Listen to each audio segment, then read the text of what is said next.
يا أيها الذين آمنوا اذكروا الله ذكرا كثيرا Saudi আরবর পবিত্র মক্কাত 133 খান দেশের প্রতিযোগী দলের অংশগ্রহণে অনুষ্ঠিত আন্তর্জাতিক পবিত্র কোরআন প্রতিযোগিতায় প্রথম স্থান অর্জনকারী বাংলাদেশি হাফেজ নুরুদ্দিন জাকারিয়ারে সংবর্ধনা দিয়ে মক্কা সুইস আল খলিল কোম্পানি পরিবার। সুইস আল খলিল কোম্পানির চেয়ারম্যান আলহাজ জাহাঙ্গীর আলম চৌধুরীর আয়োজনে এবং আর রায়হান ইন্টারন্যাশনালের প্রিন্সিপাল মুফতি মোহাম্মদ কায়েম মোল্লার সঞ্চালনায় এই সংবর্ধনা অনুষ্ঠানের আয়োজন করয়। অনুষ্ঠানত হাফেজ নুরুদ্দিন জাকারিয়ারে ফুলেল শুভেচ্ছা জানানো হয় এবং তার অসাধারণ সাফল্যর কৃতিত্ব স্বরূপ নগদ অর্থ, পবিত্র কোরআন, জায়নামাজ সহ বিভিন্ন উপহার সামগ্রী প্রদান করা হয়। আলহামদুলিল্লাহ, আমি অনেক আনন্দিত যে এই বিশাল প্রতিযোগিতায় হারাম শরীফের এই 133টা দেশের ভিতরে প্রথম স্থান অর্জন করতে পেরেছি।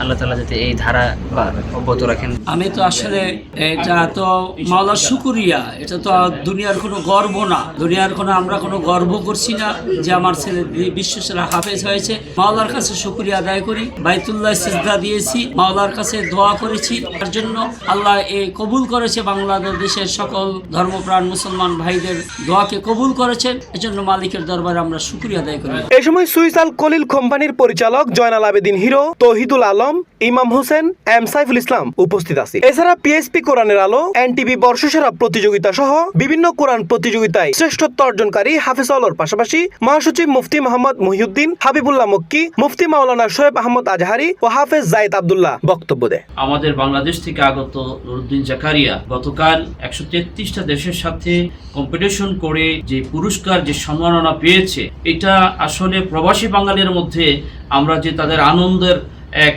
ফোয়ারা দেখতে পাচ্ছি। আল্লাহ তাআলা তার লাখ শুকরিয়া, আলহামদুলিল্লাহ আলহামদুলিল্লাহ। আব্দুল আজিজ কোরআন প্রতিযোগিতায় 133 দেশের মধ্যে আমাদের বাংলাদেশ থেকে 4 জন প্রতিযোগী অংশগ্রহণ করে, তার মধ্যে আমাদের জাকারিয়া ভাই প্রথম স্থান অধিকার করে। আমরা প্রবাসী এবং অনেক শুকরিয়া যে আল্লাহ রাব্বুল আলামিন আমাদের এই কোরআনের বিজয়ের ধারা অব্যাহত রেখেছেন। হাফেজ নুরুদ্দিন জাকারিয়া 133টা রাষ্ট্রকে পিছনে ফেলে তিনি প্রথম স্থান অধিকার করেছে। এটা আমাদের দেশের জন্য অত্যন্ত গর্বের বিষয়। এই সময় বক্তব্য হলে সৌদি আরবের আন্তর্জাতিক কোরআন প্রতিযোগিতায় শ্রেষ্ঠত্ব অর্জনকারী বাংলাদেশি হাফেজ অলরে রাষ্ট্রীয়ভাবে সংবর্ধনা ও সম্মাননা দিবেলাই সরকার ও ধর্ম মন্ত্রণালয়ের সংশ্লিষ্ট কর্তৃপক্ষের প্রতি আহ্বান জানাই। আমি আলহামদুলিল্লাহ বর্তমান সরকার জনগণের সরকার, এই সরকারের কাছে বিশেষ আবেদন থাকবে জনাব তারেক রহমানের কাছে, কোরআন প্রতিযোগিতায় বিশ্বকে পিছনে ফেলে আমাদের বাংলাদেশি ভাই নুরুদ্দিন জাকারিয়া ভাই উনি ফার্স্ট হয়েছে, ওনাকে সংবর্ধনার জন্য বিশেষভাবে অনুরোধ করছি। গতকালকে আলহামদুলিল্লাহ সৌদি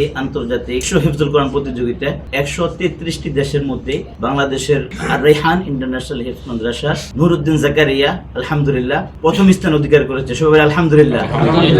তো আজকে আমরা প্রবাসীদের পক্ষ থেকে আজকে আমরা তাকে পবিত্র মক্কা ভূমিতে সুইস আল খলিল হোটেলে আমরা তাকে সম্বর্ধনা দিচ্ছি। আজকে আমরা গর্বিত, কোরআনের মাধ্যমেই আমরা আজকে এই পর্যন্ত সম্মানিত হয়েছি। পবিত্র কোরআনের হিফজ ও আন্তর্জাতিক প্রতিযোগিতায় বাংলাদেশি হাফেজ অলর ধারাবাহিক সাফল্য দেশলাই অত্যন্ত গৌরবর। এইসব প্রতিভাবান হাফেজ অলরে যথাযথ পৃষ্ঠপোষকতা ও সম্মাননা দান এখন সময়ের দাবি।